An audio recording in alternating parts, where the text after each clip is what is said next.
Bem-vindos ao Nota 20, programa da Rádio Observador em parceria com a Iniciativa Educação, programa onde a educação fala com a ciência. Bem-vindo também, professor Nuno Crato. Ora viva, muito obrigado. Professor, hoje vamos abordar a questão da leitura, como se adquire esta maravilhosa capacidade, mas antes vamos à pergunta que colocámos no Twitter. Era a seguinte: o nosso cérebro entende a leitura e a escrita da mesma forma? E 80% entende que não. Os nossos ouvintes não têm dúvidas. Há razões para não ter, professor Nuno Crato? Eu teria algumas dúvidas, porque há conexões entre as duas coisas, conexões muito fortes. Mas, como sempre, nada melhor do que consultar um especialista. E é por isso exatamente que nós temos aqui, não só para responder a essa questão, como muitas daquelas que interessam aos nossos ouvintes, sobre a aprendizagem da leitura e a aprendizagem da escrita, que temos entre nós um grande especialista da matéria, que é o professor José Moraes. José Moraes, que é o nosso convidado desta edição do Nota 20, psicólogo da linguagem e da cognição, professor emérito da Universidade Livre de Bruxelas, autor de vários livros, entre eles O Arte de Ler. Professor José Moraes, obrigado antes de mais. Obrigado. Bem-vindo ao Nota 20. O professor tem estudado o fenómeno da leitura e como se aprende a ler e porque é que há pessoas que não são tão bem sucedidas na aquisição desta capacidade. Um alfabetizado não é o mesmo que um letrado. Porquê?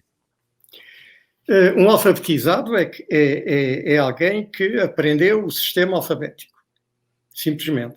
E letrados, há muitos no mundo que não são alfabetizados. Essa é a primeira razão. Mas há outras razões. É que simplesmente ser alfabetizado não significa que se é hábil na leitura e na escrita. E não significa que se, através da leitura e da escrita, se desenvolve as capacidades cognitivas. Ora, portanto, letrado é muito mais que alfabetizado.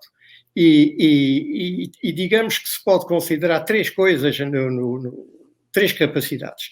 A primeira é de ler e escrever, claro, de uma maneira hábil, extremamente hábil. Segundo, é que a própria linguagem, sendo letrada, vai ser modificada pela literacia. Portanto, a linguagem que nós letrados utilizamos na fala não é a mesma que um iletrado ou um analfabeto vai ter. E o terceiro aspecto é que o nosso pensamento, a nossa racionalidade, a nossa capacidade crítica também são influenciadas pela literacia, pelas nossas capacidades de leitura e escrita. Portanto, tudo isso está ligado. E penso que simplesmente falar em equiparar alfabetizado e letrado é perfeitamente impossível. Deixa-me ver então se percebi. Um alfabetizado é uma pessoa que conhece as letras, conhece as sílabas e as palavras.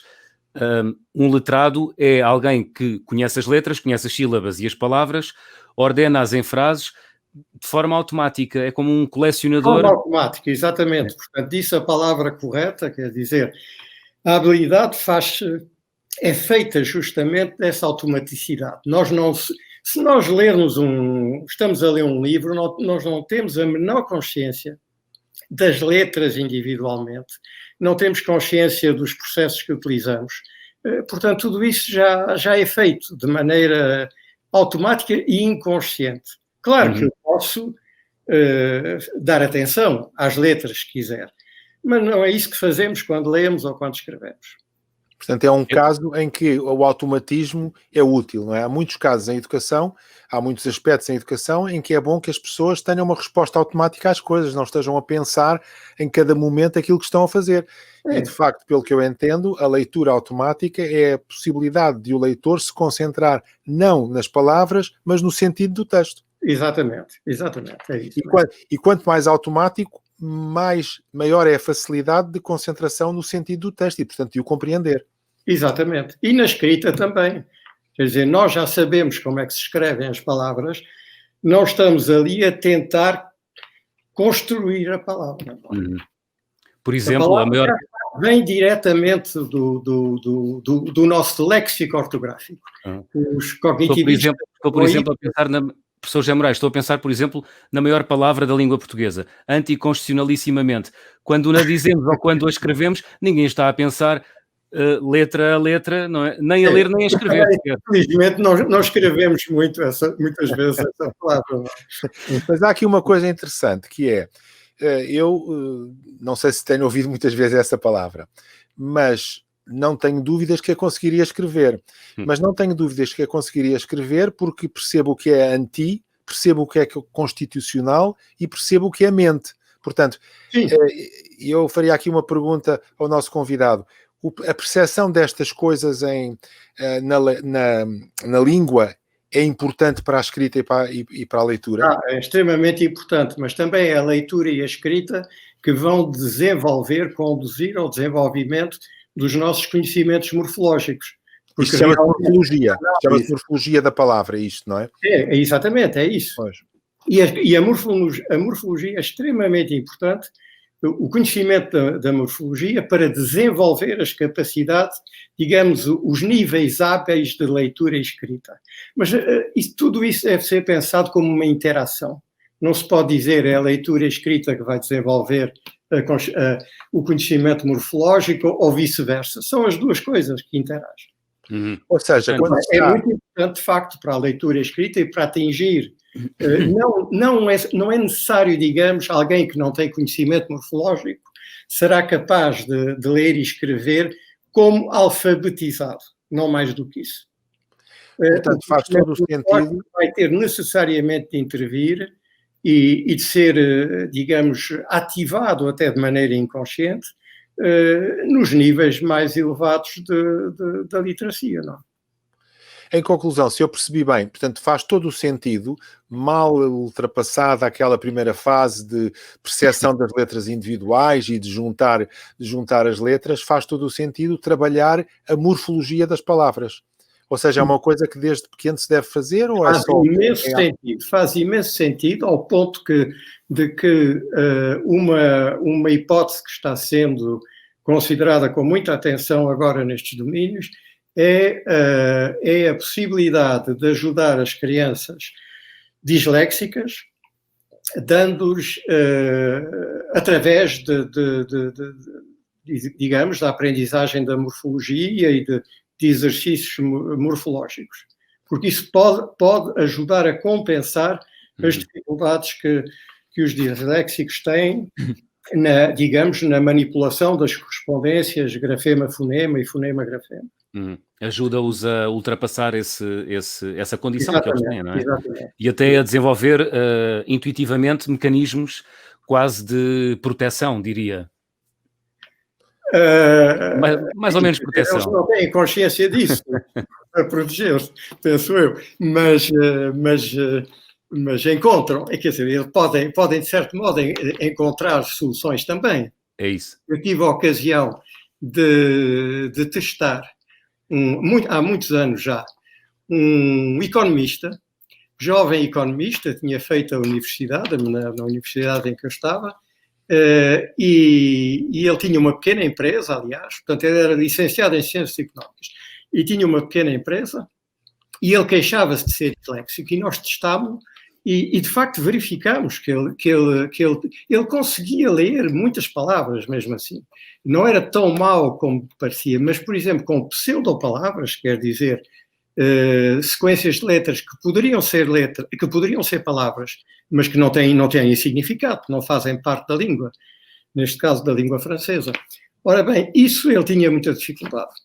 No entanto, ele tinha um ótimo raciocínio, ele resolveu muitas tarefas já de tipo cognitivo muito bem, mas uma tarefa como, por exemplo, que é uma tarefa que se faz justamente para verificar se crianças ou adultos mesmo têm uma boa consciência dos fonemas e sabem manipular os fonemas. Nós tínhamos pedido que, dando um nome de alguém conhecido, por exemplo, demos Bill Clinton e pedimos que invertesse o primeiro fonema. Portanto, o primeiro fonema de Bill devia passar para Clinton e o primeiro fonema de Clinton para Bill. Então agora vou pedir a vocês que me digam qual é a boa resposta. O professor Nuno Crato primeiro. Blinton, talvez. Não! Kill Blinton! Kill Blinton, claro, Kill Blinton. Kill Blinton. Porque não pode ser o Slinton, não é? Também, não é? Pois. Kill Blinton. Muito bem, muito bem. É curioso esse exemplo que acabou de dar, porque remete exatamente para a pergunta que nós colocámos no Twitter aos nossos ouvintes. O professor José Moraes, o nosso cérebro entende a leitura e a escrita da mesma forma, ou não? Ou há aqui, como disse o professor Nuno Crato no início, há aqui interconexões? Não, claro, tem interconexões, é claro isso. Agora, o que eu não gostei na pergunta, vou-lhe dizer muito claramente, é o nosso cérebro entende. O cérebro entende, não entende. Entende, estava com aspas. Com aspas, pôs aspas. Então está bem. Então já não estou a perceber. Mas é muito importante isso, porque está a criar-se toda uma mitologia à volta do cérebro. O cérebro é muito importante. Sem o cérebro não éramos o que somos, claro. Agora, não é o cérebro que lê, como muitas vezes se diz. Não é o cérebro que lê. Somos nós que lemos e que aprendemos a ler. Agora, se não tivéssemos o cérebro, e se, digamos que são as duas coisas, é como se não fossem separadas. São perspectivas diferentes. E eu gosto muito de uma frase de um velho amigo, chamo-lhe amigo porque gosto imenso dele, que foi o Diderot. E ele dizia, o cérebro é um livro que se lê a si mesmo. Eu traduzo do francês, claro. É um livro que se lê a si mesmo. Bom, a frase é poética mesmo, é muito interessante. Mas a ideia é a seguinte, é que nós queremos, por exemplo, eu sou uma criança e tenho vontade de aprender a ler e dizem-me que é ótimo aprender a ler, etc. Não é o cérebro que decide, sou eu que decido que vou ler. Agora, mesmo a decisão, ela tem qualquer reflexo no cérebro. Claro. E a forma como não se toma decisões sem o cérebro. Claro. Mas a forma como nós apreendemos é a mesma na leitura e na escrita? Há aqui processos cognitivos diferentes ou têm semelhanças? Não, há coisas que são claramente diferentes, não é? Aliás, há gente que aprende a ler e é incapaz de escrever. E muitas vezes não é, a culpa vem da enorme importância, é justo dar importância à leitura e não se dar importância à escrita, quando a escrita vai ajudar imenso a leitura. E não só vai ajudar imenso a leitura, mas pedir às pessoas que saibam ler, mas não lhes pedir, e até às vezes não deixar que aprendam a escrever, é uma coisa cheia de consequências. Porque é que na Idade Média as crianças aprendiam a Bíblia, ou o Corão, etc., aprendiam a ler, mas não aprendiam a escrever, porque escrever é perigoso.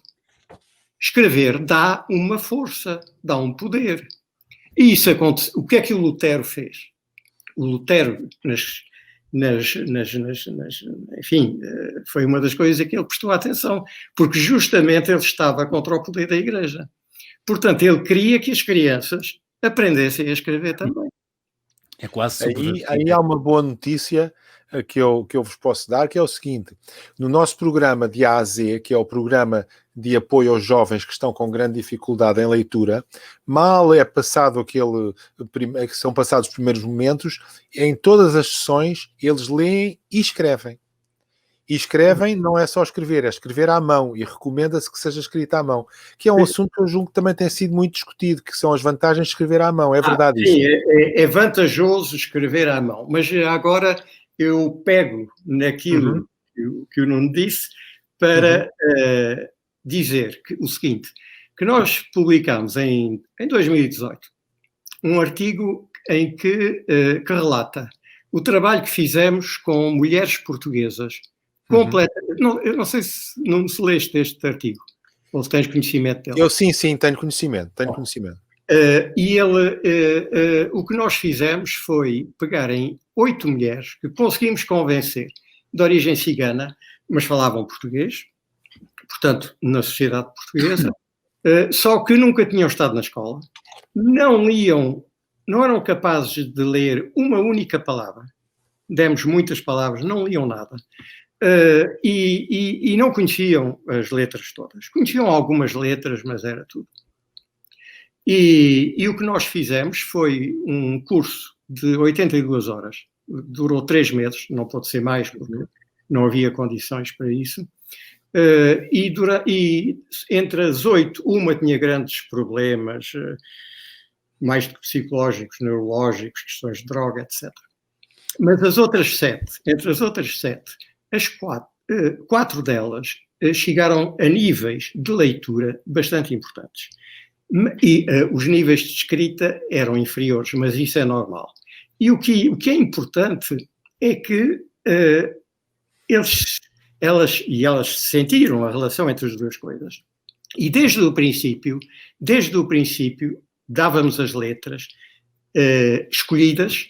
Por exemplo, não começávamos com uma oclusiva, porque é muito difícil. É muito difícil. Se eu peço a alguém para me dizer apenas a primeira consoante de Bá, a pessoa o que é que vai dizer? Vai dizer B. Mas B é uma sílaba. Não é a consoante. Não é? Portanto, não é possível dizer uma oclusiva. Há outras consoantes, como F, que se escreve com um F, não é? Aí já como é arrastado, há toda aquela fricção no meio. E as laterais, como também não é tão fácil como o F, mas também funciona. E então nós fizemos isso, quer dizer, nós pusemos em relação as letras com que elas viam, com aquilo que poderia estar no início da sílaba. Por exemplo, em fato, não é? E o que fizemos também é que pusemos-las a escrever. E vocês imaginam a dificuldade que era para elas escrever, porque nós tínhamos que pegar na mão para ajudar a fazer os movimentos, porque não têm hábito de pegar numa caneta ou num lápis. Mas é uma motricidade que não está treinada, não é? E o treino dessa motricidade é importante, além da motricidade para o próprio cérebro e para a própria compreensão da leitura, ou é uma capacidade independente? A escrita é um ato motor. E o que se sabe atualmente é que não é apenas uma motricidade que é adquirida através da aprendizagem das letras, porque se tem que desenhar as letras, etc., mas que essas representações motoras são conectadas com informações fonológicas e informações semânticas. Portanto, a ideia é essa, é que, agora eu respondo à pergunta que é importante, a pergunta que houve há pouco, sobre a questão da escrita manual. Mas responda rápido, porque estamos quase a chegar ao fim do nosso programa. A escrita manual é fundamental, é fundamental. E tem havido estudos que mostram que é melhor, é um erro começar a aprender a ler carregando no teclado. É fundamental que haja esse gesto motor, esse desenho que se faz da letra manualmente, porque isso vai ativar profundamente todos os outros aspectos do ato de leitura. Muito bem, então na sua opinião deve-se aprender a ler e a escrever também ao mesmo tempo. Sim, ao mesmo tempo, e começar, não quer dizer que não se possa aprender também a bater num teclado, mas deve-se começar com o desenho das letras. E houve em particular um grupo que trabalhou, que ainda existe e continua a trabalhar sobre isso, na Universidade de Marselha, e os resultados das experiências deles são absolutamente fantásticos e decisivos. Muito bem. Professor José Moraes, muito obrigado por nos ter ajudado a compreender o fenómeno da leitura e também a desfazer, possivelmente, alguns mitos na cabeça de alguns ouvintes. Muito obrigado por ter vindo ao Nota 20. Foi muito agradável estar com vocês. Obrigado. Obrigado. Crato, antes de fecharmos o programa, breves notas sobre esta questão, rapidamente. Primeira nota, soube a pouco, temos que trazer aqui o professor José Moraes outra vez. Segunda nota, a fluência é importantíssima. Terceira, a natureza morfológica das palavras é importante ser ensinada. E quarta ou quinta, já não sei, que já me perdi, é muito importante escrever à mão. Muito bem. Na próxima semana vamos falar sobre o Teams. Não vou dizer o que é, senão descobrem já a resposta que vamos colocar no Twitter, mas é a seguinte: o Teams é diferente do PISA? Sim, avaliam conhecimentos diferentes, não avaliam essencialmente o mesmo. É a pergunta que vai ficar disponível daqui a instantes na rede social Twitter. Passe por lá para responder. Depois, na próxima semana, revelamos a resposta correta e o professor Nuno Crato faz um breve comentário. Professor, até para a semana. Até para a semana.